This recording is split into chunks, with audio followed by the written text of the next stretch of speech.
Hi, welcome back. I'm Dr. Tony DiGiacomo. Today we're going to be talking about when to start college planning, how early, and what to do. Let's go.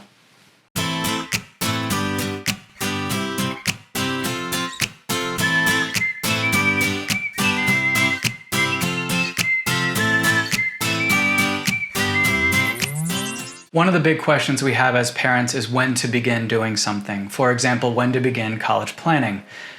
Often, without the right information, that process can be started a little bit too late. For example, a lot of families are surprised to know that the United States has tracking in their school system, meaning certain classes a student takes in 6th or 7th grade, or grades they get, or test scores they get, may mean they're on a certain track heading forward, for example, in mathematics. That will lead then to not being able to take certain classes later in high school. For example, if you end up not being able to take algebra in 8th grade, that means you're unlikely to be able to take AP Calculus. This may or may not matter. What's the profound lesson here? There are things that happen in middle school that affect high school, which affects college. That doesn't mean in middle school we talk about college planning. That means we're mindful that it counts. It doesn't count on the transcript, but it counts in terms of what a student learns. It counts in terms of the course level the student is in. As a parent, I would advise you to always try to help encourage your student and fight for your student to get into the most challenging classes that they can handle successfully. And if they're on the cusp between, let's say, an honors or a step below that, or regular advanced, or maybe regular advanced, or maybe enriched, whatever it is called, most of the time schools are going to tend to counsel you more conservatively to round down. One of the main reasons schools counsel parents to round down and take the slightly easier class is if the student fails, it's on them. What I like to tell students is, I believe in you. With the right training, with the right attitude, with the right mindset, and with the right work ethic, students can often rise to the occasion. In the context of more rigorous coursework, I have found and observed throughout my entire career that when students are in more challenging courses, they tend to be more engaged. I've also found that the students they're studying with to be more focused and more engaged. There tend to be fewer behavioral issues. All of this is to say, it tends to favor students best when they choose more rigorous courses and do well, particularly in middle school.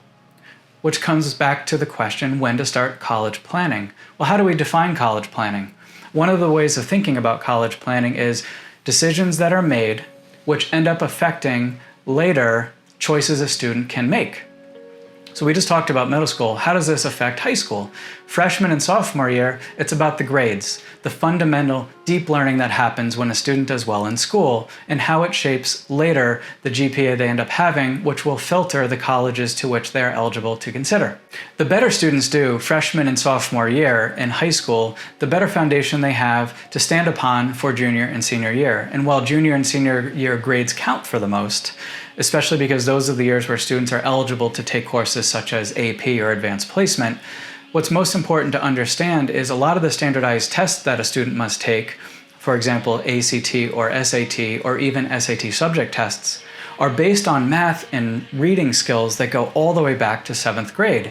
Let us go back to the question at hand, when to start college planning. To me, the academic advising component of college planning is critical.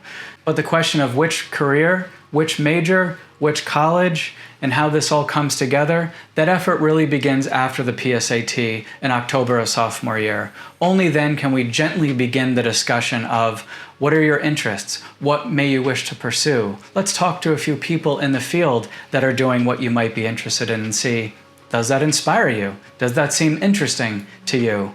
And if a student can craft their high school experience around things in which they are interested, whether it's extracurriculars, volunteer, or work, or classes they take on the side, they're more likely to develop a filter, a palette for appreciating and understanding who they are. And with that understanding of who they are, they're more likely then to be able to understand major, college major in the context of career. Which is why early college advising really begins freshman and sophomore year with GPA and PSAT score as a filter for beginning a college list. Formal college planning really begins in September of junior year, where students are able to then begin visits and moving forward with the process in a more rigorous way.